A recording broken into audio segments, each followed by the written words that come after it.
there, happy campers. For our vocab station today, we have two things we're going to accomplish because we only have 4 days to fit in our literacy centers this week. You will not have every literacy center every day. So today for vocab, you're going to first do your vocab words.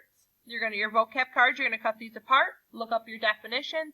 You should have your bag in your folder because those were the folders that we were using for our desk folders. Then you are also going to accomplish your vocabulary match, making sure that we are putting a name and a number at the top of our page. Please make sure that you read your definitions carefully and that you are using your words up top here. Make sure that you are spelling the words correctly on the line and that you are making them nice and neat.